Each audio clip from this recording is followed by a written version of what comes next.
राम राम मंडळी आणि सर्वांना श्री स्वामी समर्थ आणि शुभ सकाळ. तर इकडे बघा, आज मी मस्तपैकी चुलीवर बनवणार आहे शेवग्याची शेंग. शेवग्याची शेंग ना इकडं चैतूला लय म्हणजे लय आवडती बरं का. तर मग चला झाडाच्या त्याने काय केलं, शेंगा 4-5 अशा शेंगा काढून आणल्या होत्या. मग तेवढीच भाजी होती म्हणून इकडे मी बारीक असा कांदा चिरला, टोमॅटो चिरला आणि बघा हे खलबत्त्यात असं तेल निघेपर्यंत शेंगदाणे वाटून घेतले. असे जर शेंगदाणे आपण खलबत्त्यात म्हणा उकळात वाटून घेतले ना, तर बघा ह्याची भाजी एकदम चवदार आणि टेस्टी लागते. मिक्सरमधल्या कुटापेक्षा ना अशा प्रकारे तुम्ही एकदा कूट भाजीला, ज्या काही तुम्ही सरभरीत भाज्या पातळ भाज्या करणार आहोत ना त्याला वापरून बघा.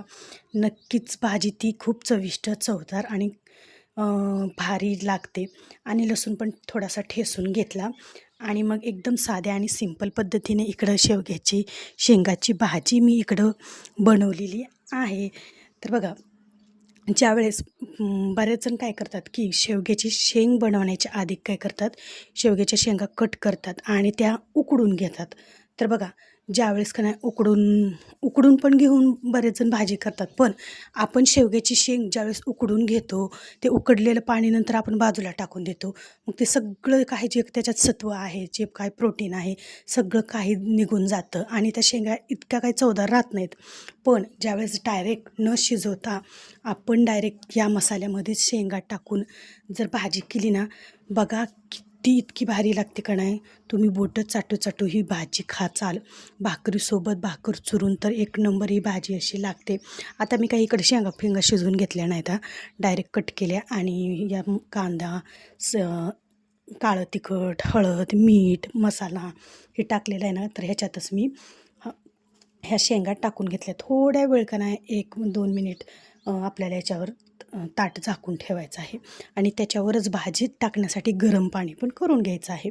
खाली आपली भाजी पण शिजते, शेंगा पण शिजतात आणि वरती पाणी पण शिजतं. आणि बघा आता छान अशापैकी रटा रटा रटा अशा ह्या शेवग्याच्या शेंगा इकडं शिजत आलेल्या आहेत आणि मस्तपैकी असा भाजीचा वास पण सुटलेला आहे. आता ही जी काही बारीक कूट वाटलेलं आहे, तर मी आता हे कूट ह्याच्यामध्ये शेवग्याच्या भाजीमध्ये असं मिक्स करून घेतलं. बघा, ज्यावेळेस आपण असं बारीक कूट वाटतो का नाही, तर त्या कुटामुळं ना भाजी एकदम मिळून येते. असं पाणी एकीकड भाजी एकीकड होत नाही. खूप छान प्रकारे अशा प्रकारे इकडं मस्तपैकी शेवग्याची भाजी बनवली. बघा किती तरीदार, रस्सेदार, तरी पण किती छान अशी आलेली आहे आणि भाजी पण आपली मस्तपैकी उकळत आहे.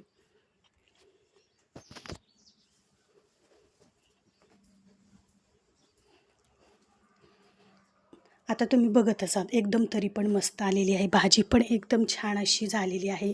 अशी पातळ भाजी म्हणजे रस्सा भाजी म्हणजे जेणेकरून भाकरीसोबत कुस्करून खायला एकदम भारी ही भाजी लागते. आणि बघा किती छान पण झाली आणि आपल्या शेंगाचा कलर बदलला की समजायचं आपली शेंग शिजली.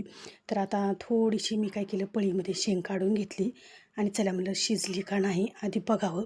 ज्यावेळेस आपण असं हाताने शेंग शिजली का नाही बघतो, त्यावेळेस असं झालं की लगेच कळतं. आता इकडं माझं भाजी शिजायला तोपर्यंत पीठ मळायला चालू होतं, त्याच्यामुळं माझा हात भरलेला आहे. तर बघा, शेंग आपली छानपैकी शिजलेली आहे आणि इकडं शेवग्याची भाजी चुलीवरची झटकीपट तयार पण आहे. तर चला मग, कसा वाटला आजचा चुलीवरचा तुम्हाला स्वयंपाक, चुलीवरची शेंगाची भाजी आणि एकदम कमी जाळावर छानपैकी अशी ही भाजी आपल्याला शिजू द्यायची आहे. आता इकडं उन्हाळा म्हणलं की शेतकऱ्याच्या घरातलं काम काही हटत नाही. इकडं आईंचं चालू आहे म्हणजे पाण्यातून हरभरे काढलेले आहेत, तर ते हरभरे वाळू घालायचं. आता ही हरभरे वाळू घालायची आणि लगेच गिरणीतून काढून आणायची. पूर्ण उन्हाळा हा डाळी, धुळी, कुरवड्या, पापड्या ह्या घालण्यातच जातो.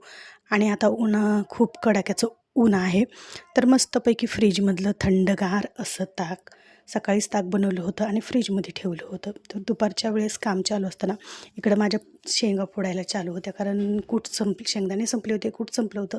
त्याच्यामुळे इकडं शेंगा मी फोडत होते आणि तेवढ्यात इकडं मस्तपैकी थंडगार ताकाचा पण आनंद घेतला. कसा होता आजचा व्हिडिओ नक्की कमेंटमध्ये सांगा. श्री स्वामी समर्थ.